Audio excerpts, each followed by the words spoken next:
जैसे कि आप सभी जानते हैं, सच की हमेशा जीत होती है और हमारी एक छोटी सी प्रयास आप तक बड़ी खबर पहुंचाती है। तो स्वागत करते हैं आप सभी का STS न्यूज़ चैनल पर। आगे बढ़ने से पहले आप इस वीडियो को लाइक और चैनल को सब्सक्राइब जरूर कर ले और साथ में बेल आइकन भी प्रेस कर ले। चलिए बढ़ते हैं खबरों की।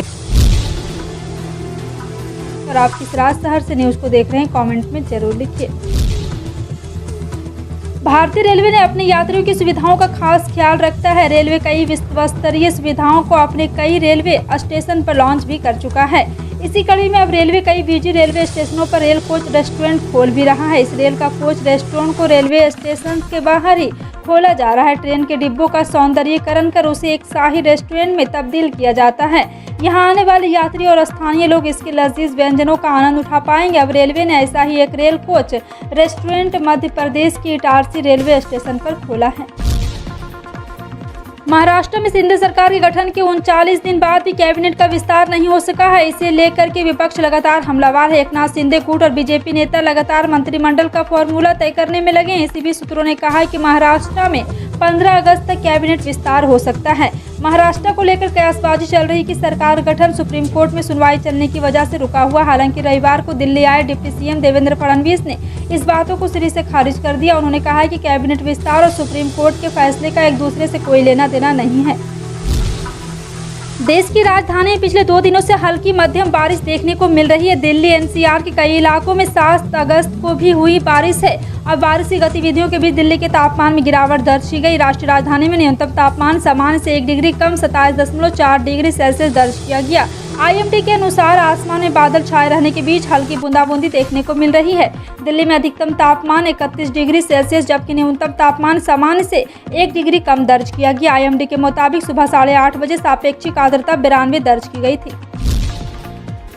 जनता दल छोड़ने के बाद रामचंद्र प्रसाद सिंह के मुख्यमंत्री नीतीश कुमार पर हमला करने पर दूसरे दिन रविवार को पार्टी ने गर्म तेवर दिखाए हैं। जदयू के राष्ट्रीय अध्यक्ष राजीव रंजन यानी कि ललन सिंह ने प्रेस वार्ता और RCPC पर जमकर हमला बोला है। ललन ने यहां तक कह दिया है कि RCPC जदयू की ABCD भी नहीं जानते हैं। JDU डूबता नहीं दौड़ता जहाज है। इसके साथ ही साफ किया जाता है कि अब JDU मोदी कैबिनेट में शामिल नहीं होगा। बीजेपी के साथ JDU के रिश्ते और मोदी कैबिनेट शामिल होने के सवाल पर ललन सिंह ने कहा है कि बीजेपी के साथ सब ठीक है। हमने कल NDA के उपराष्ट्रपति उम्मीदवार को वोट भी दिया है। वहीं आगे बीजेपी के गठबंधन के सवाल पर उन्होंने कहा कि 2024 और 25 में जदयू बीजेपी के साथ रहेगा या नहीं, इस पर चर्चा की जाएगी। प्रधानमंत्री नरेंद्र मोदी की अध्यक्षता में रविवार को राष्ट्रपति भवन के कल्चरल सेंटर में नीति आयोग की 7वीं गवर्निंग काउंसिल की बैठक हुई। इस बैठक में ज्यादातर राज्य और केंद्र शासित प्रदेश के मुख्यमंत्री शामिल हुए। मीटिंग में अलग अलग राज्यों के CM ने PM के सामने अपनी समस्याएं भी रखी।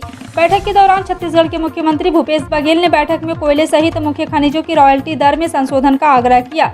उन्होंने GST के मुआवजे का मुद्दा भी उठाया। बघेल ने जून 2022 के बाद भी अगले 5 साल के लिए GST मुआवजा अनुदान जारी करने की अपील की। CM भूपेश बघेल ने कहा है कि GST कर प्रणाली के कारण राज्य को राजस्व का नुकसान हो रहा है। उन्होंने नक्सल उन्मूलन के लिए तैनात केंद्रीय सुरक्षा बलों पर 12,000 करोड़ के खर्च की प्रतिपूर्ति की मांग भी की। देश के कई राज्यों में गिरता हुआ भूजल चिंता का विषय बना हुआ है। ऐसे में धान की खेती इस संकट को और बढ़ा रही है। हरियाणा के कई जिलों में पानी का संकट अपने चरम पर है। इसका असर फसल उत्पादन पर भी पड़ रहा है। इस समय से बाहर निकलने के लिए हरियाणा सरकार ने फसल विविधीकरण योजना के तहत धान की जगह अन्य फसलों की खेती पर सब्सिडी देने का फैसला किया है।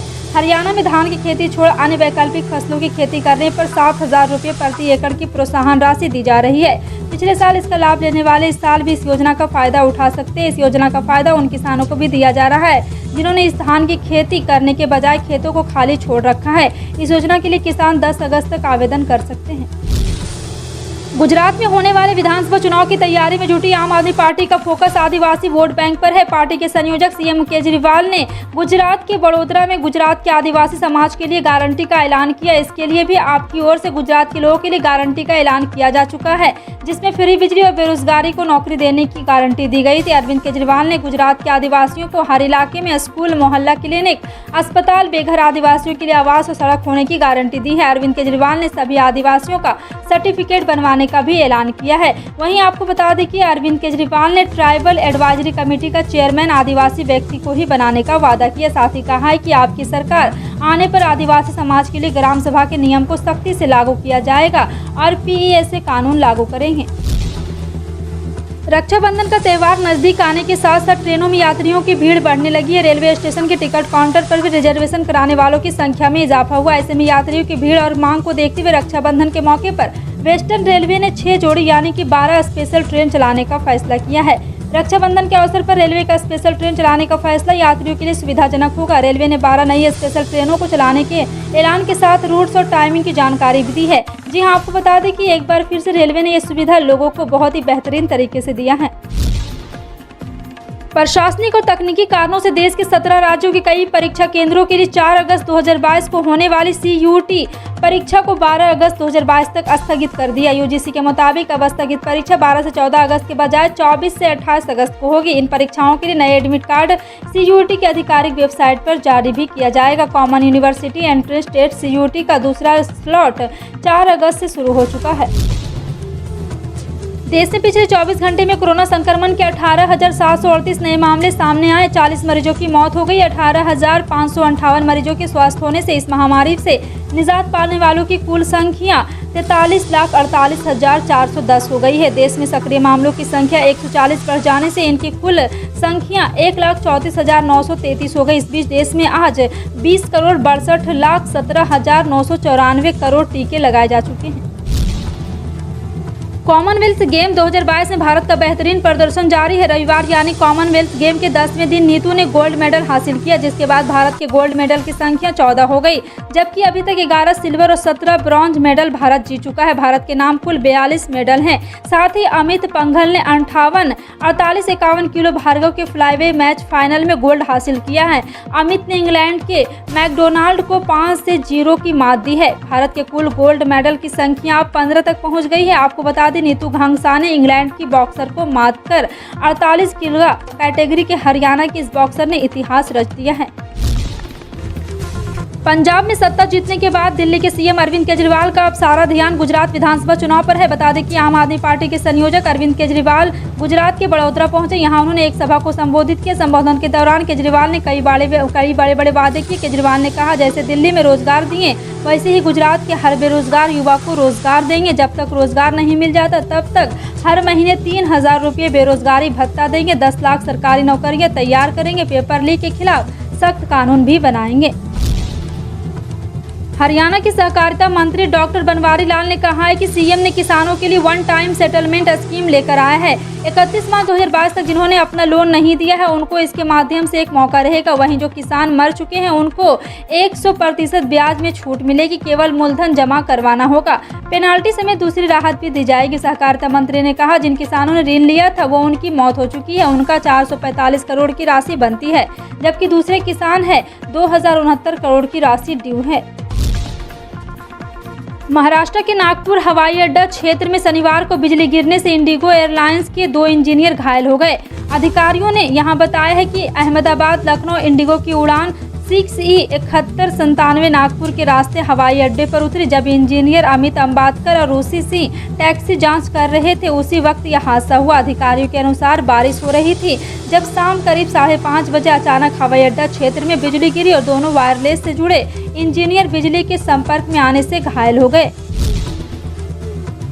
मणिपुर सरकार ने रविवार से 5 दिनों तक के लिए गलत खबरों और अफवाहों को रोकने के लिए मोबाइल इंटरनेट सेवाओं को प्रतिबंधित कर दिया है। जी हां, आपको बता दें कि मोबाइल इंटरनेट सेवाएं बंद करने के साथ ही विष्णुपुर और सुरचांदपुर में अगले 2 दिनों तक धारा 144 लागू कर दी है। पुलिस का कहना है कि इन इलाकों में कानून व्यवस्था और शांति बनाए रखने के मकसद से ये कदम उठाए गए हैं। एच ज्ञान प्रकार विशेष महासचिव ने शनिवार को जारी आदेश में कहा कि मणिपुर के पुलिस महानिदेशक ने उन्हें राज्य में हिंसा के बारे में बताया है कि स्थिति नियंत्रण में नहीं लाने से बिगड़ भी सकता है।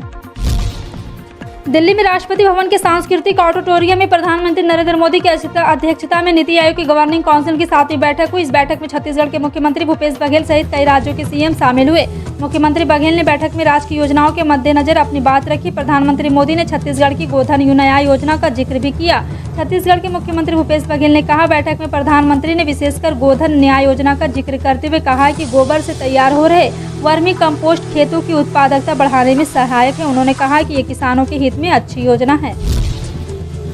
भारतीय अंतरिक्ष अनुसंधान संगठन ने 7 अगस्त को देश का नया rocket small satellite launch vehicle launch किया। ये लॉन्चिंग आंध्र प्रदेश के श्रीहरिकोटा स्थित सतीश धवन स्पेस सेंटर के लॉन्च पैड 1 से की गई, लेकिन रॉकेट अपने लक्ष्य तक नहीं पहुंच पाया। इसरो का कहना है कि इसके सारे चरण सामान्य रहे, लेकिन जिस ऑर्बिट में इसे स्थापित होना था वहां तक नहीं पहुंचा। वो सैटेलाइट अब किसी भी काम का नहीं रहा। इसके फेल होने की वजह का पता कर लिया गया है। अब इसके समाधान की दिशा में कार्रवाई भी की जाएगी।